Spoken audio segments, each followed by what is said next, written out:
आजचा व्हिडिओ हा महाराष्ट्रातील सर्व शाळांसाठी UDAS प्लस बाबत अत्यंत महत्त्वाचा आहे।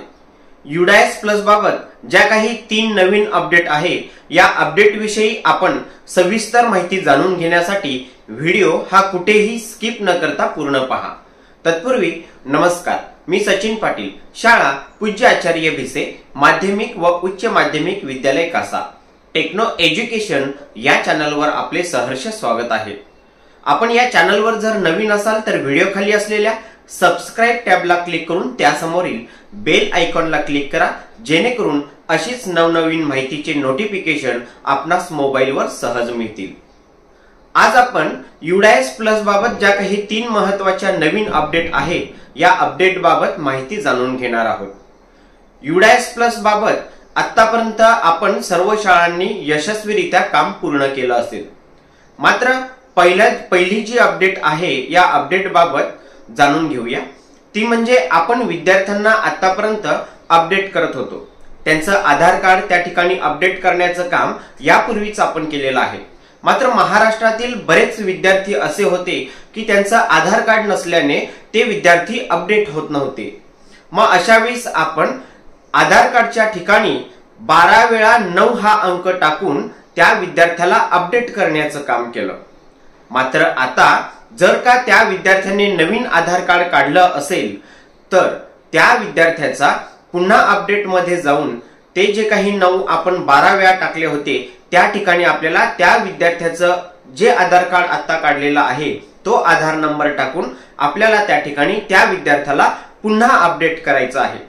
पुन्हा त्या विद्यार्थ्याला अपडेट करण्यासाठी जे काही UDAS प्लस वर फ्रीज केलेले विद्यार्थी असतील तर आता ते अनफ्रीज करून त्या विद्यार्थ्याला पुन्हा अपडेट करण्याची सुविधा सध्या आपल्याला UDAS प्लस या पोर्टलवर देण्यात आलेली आहे। थोडक्यात ज्या विद्यार्थ्यांना आपण 12 वेळा 9 टाकून आधार कार्ड हा नंबर या ठिकाणी 12 वेळा 9 हा नंबर टाकून त्या विद्यार्थ्याला अपडेट करण्याचं काम यापूर्वी केलं असेल, अशा विद्यार्थ्यांचं जे काही आधार कार्ड आता आलं असेल तो आधार नंबर टाकून त्या विद्यार्थ्यांना पुन्हा अपडेट करायचं आहे। ही पहिली अपडेट होती। त्यानंतर दुसरी महत्त्वाची अपडेट म्हणजे आपल्या UDAS प्लस वर आपण जे काही काम केलेलं आहे तर या UDAS प्लस वर डाव्या साईडला खालून आपल्याला स्कूल कंप्लीशन नावाचा एक ऑप्शन दिलेला आहे।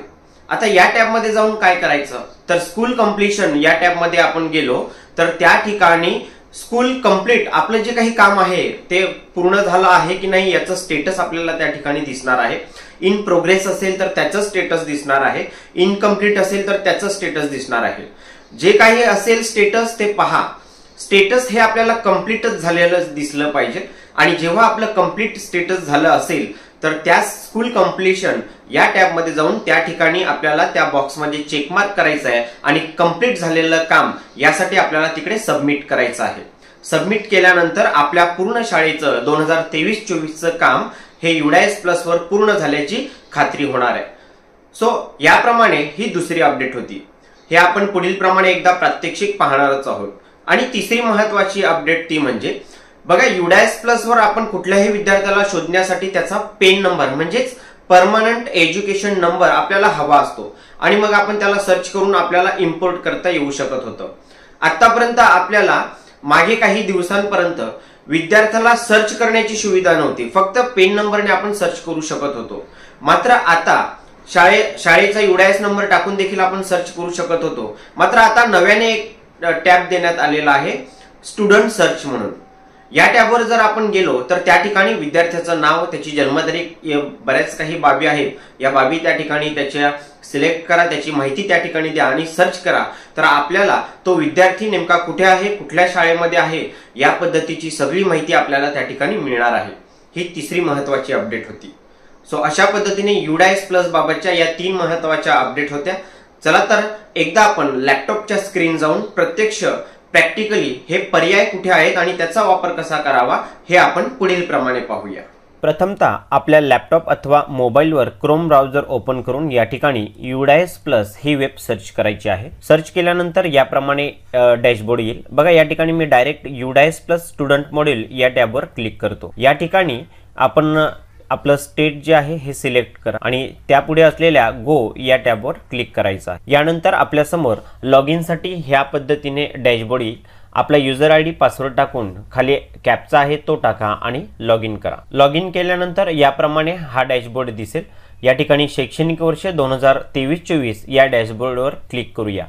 पुन्हा एक पॉपअप विंडो येईल, त्याला क्लोज करा। पहिली अपडेट जी आपण पाहिली ती म्हणजे ज्या विद्यार्थ्यांना आपण आधार कार्ड नाही म्हणून त्यांना आधार अपडेट करत असताना 12 अंकी 9 हा अंक त्या ठिकाणी आपण टाकला होता आणि अशाच विद्यार्थ्यांना पुन्हा आपल्याला अपडेट करायचं आहे, जेणेकरून त्या विद्यार्थ्यांचं आज जर आधार कार्ड आलं असेल तर त्या विद्यार्थ्यांचा आधार कार्ड नंबर हा आपल्याला तिथे जाऊन पुन्हा अपडेट करायचा आहे। ज्या विद्यार्थ्यांना आपण यापूर्वी 12 वेळा 9 हा अंक टाकला होता अशा विद्यार्थ्यांचं। यासाठी लिस्ट ऑफ ऑल स्टुडंटवर यायचं।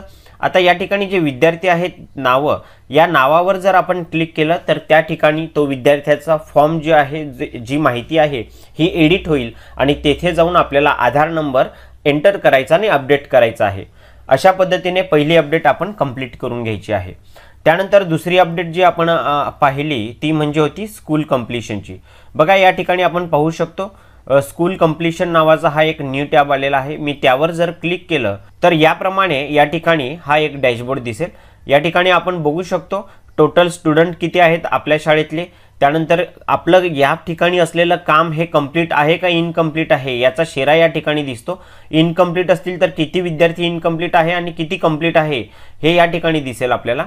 प्रोग्रेसमध्ये असेल तर या ठिकाणी त्याचा आकडा दिसेल आणि चालूच केलं नसेल आपण काम तर नॉट स्टार्टेड म्हणून या ठिकाणी दिसेल। आता आमच्या विद्यालयाचं काम हे पूर्ण आहे म्हणून या ठिकाणी टोटल स्टुडंट जेवढे आहेत तेवढ्या स्टुडंटचं काम पूर्ण झाल्यामुळे या ठिकाणी कंप्लीटचा हा शेअर आपल्याला दिसेल। हे आपण खात्री करा। जर इनकम्प्लीट किंवा इन प्रोग्रेस नॉट स्टार्टेड असेल तर त्यांनी लिस्ट ऑफ ऑल स्टुडंटमध्ये जायचं आणि अपडेट करून घ्यायचं आहे। आता या ठिकाणी सगळ्यात शेवटी आहे एनरोलमेंट समरी जी आहे ही आपण डाउनलोड करून आपल्या फाईलला सेव्ह करून घ्यायची आहे, जतन करून ठेवायची आहे। आपलं जे काही परिपूर्ण झालेलं काम आहे त्याचे पूर्ण आकडे आपल्याला या ठिकाणी दिसणार आहेत। आपण डाउनलोडवर जर क्लिक केलं तर ऑनलाईन ती फाईल या ठिकाणी डाउनलोड होईल आणि ऑफलाईन त्याची प्रिंट काढून घ्यायची।